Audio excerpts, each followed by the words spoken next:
sideways, Dick Johnson. And a complete spin.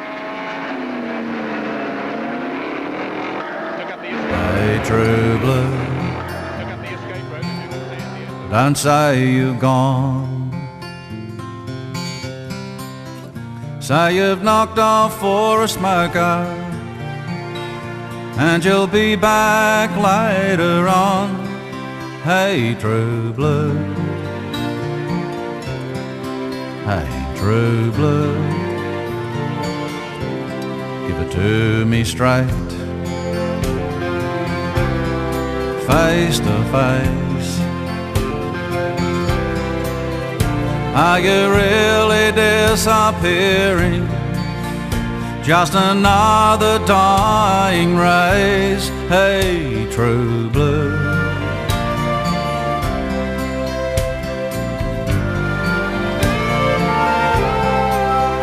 True blue. Is it me and you? Is it mom and dad? Is it a cockatoo? Is it standing by your mate when he's in a fight?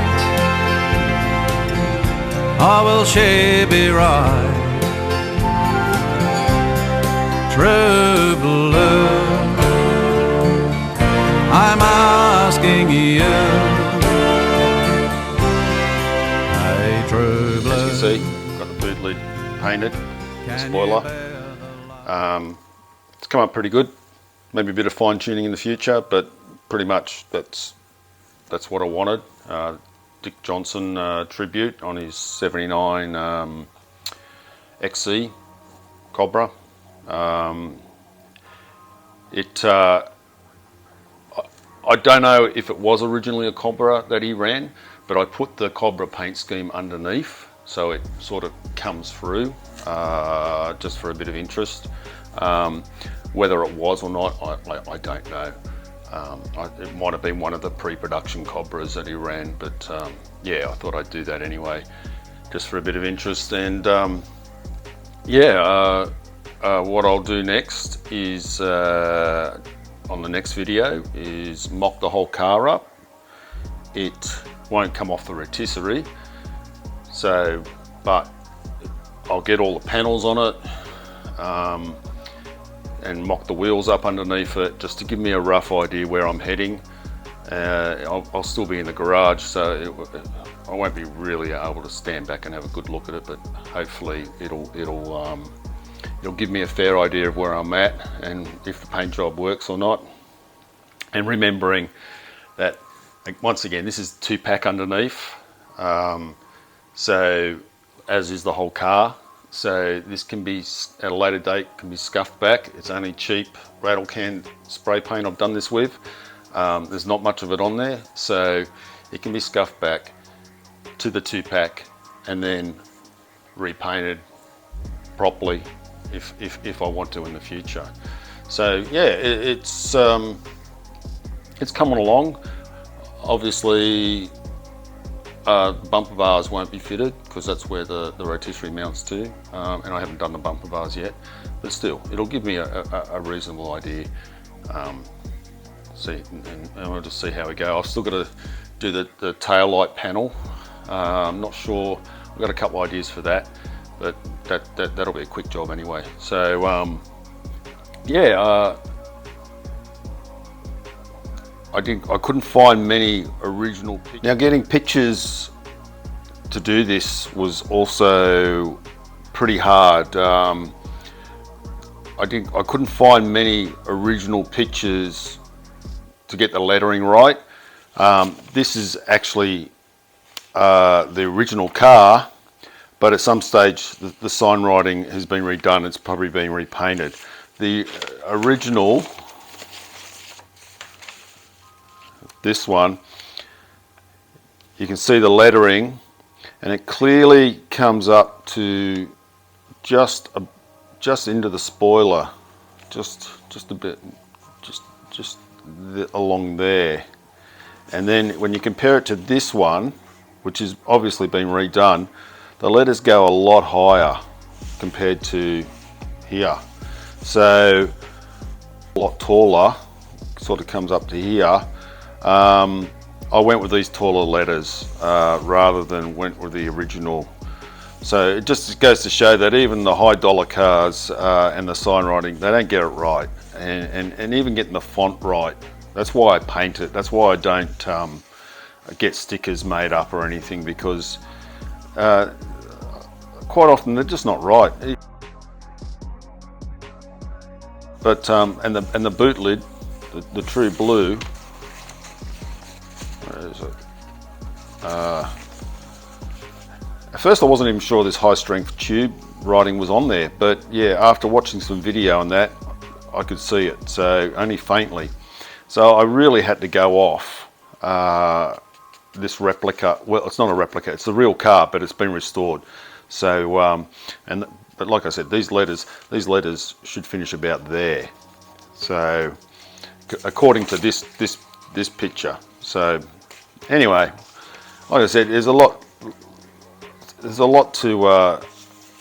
of research gone into this, and I even look at the Bianchi models. They're way out. They're way out. Their stickers. So yeah, and I even painted the Cobra on the boot lid, and yeah, that was a lot of work, and I even found this, so I've got the right stripes, the position of the stripes and that. But yeah, anyway.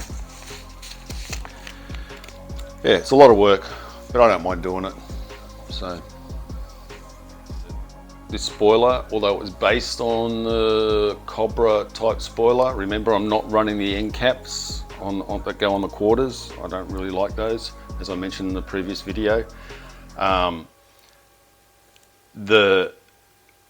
have raised this about an extra inch.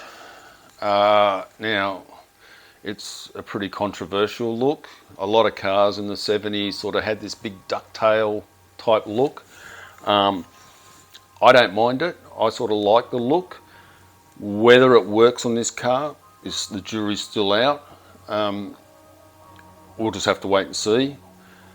Remembering that there's going to be other body modifications on this car, like I've got the bonnet scoop. It's going to have a front spoiler, probably a blade type like the original XA, but it'll be bigger. Of course, the wider tyres and a few other little bits and pieces. So I'm not after a true replica, I'm after what makes me happy. So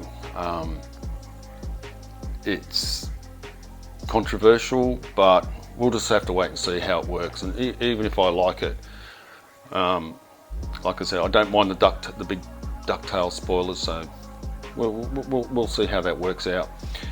In other news,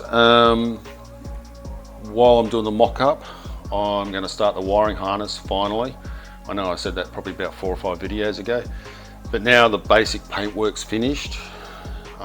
It'll be nice to move on to something different, and what I've chosen to go with to control the car's electric system is a trick little unit.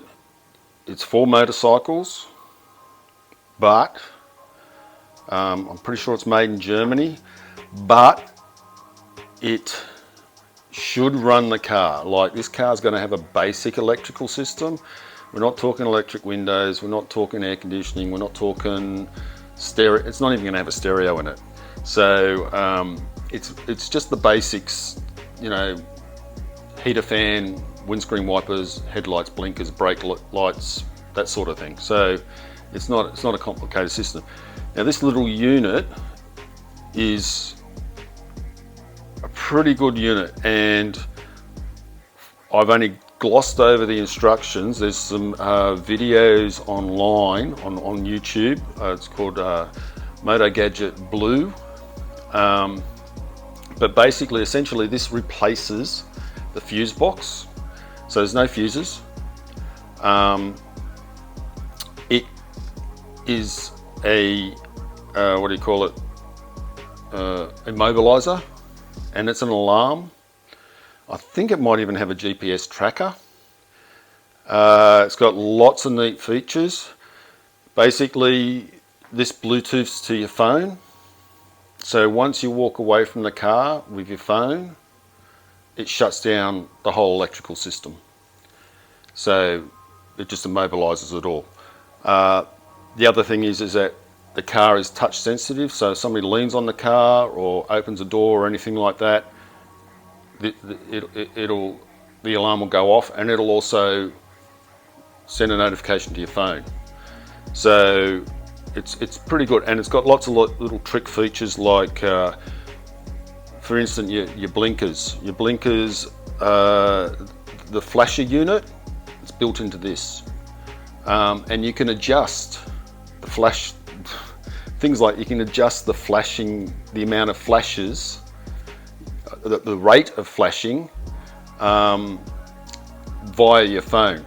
Your phone basically talks to this, and you can fault diagnosis. It'll tell you what circuits are pulling what amps and voltage, current, all that sort of thing.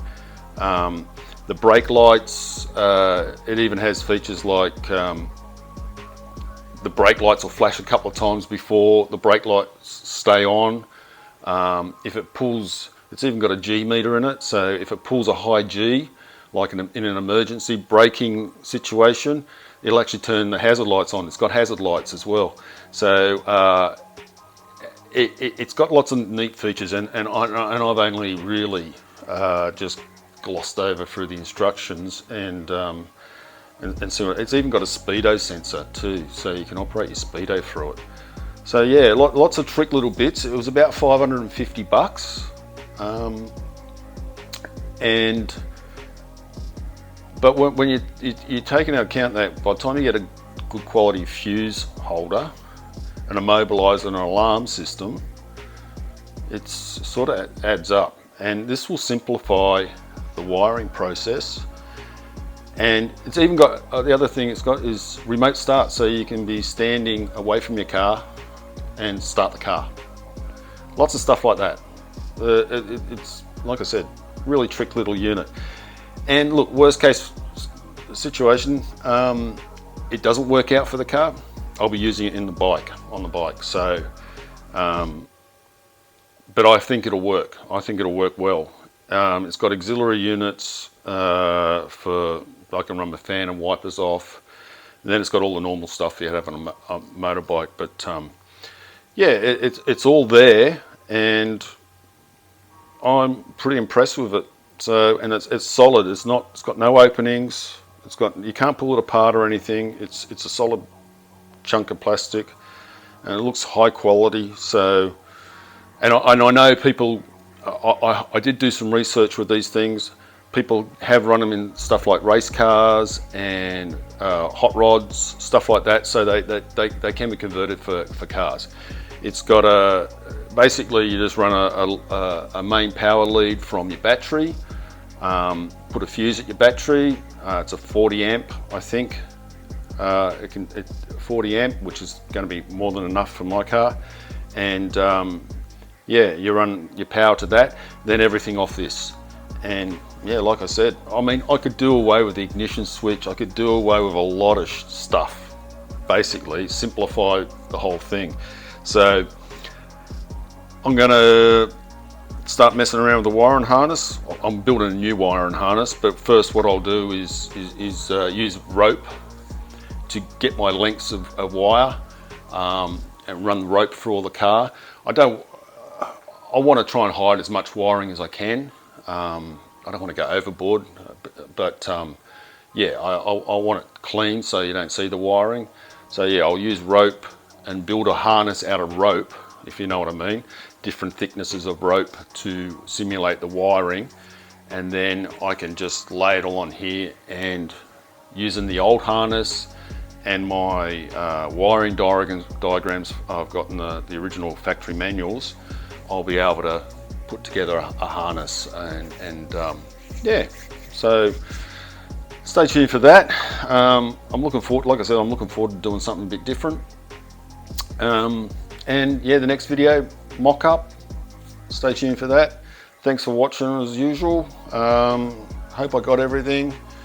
And take it easy, and thanks for following. Cheers. Like and subscribe, please. Makes me feel better.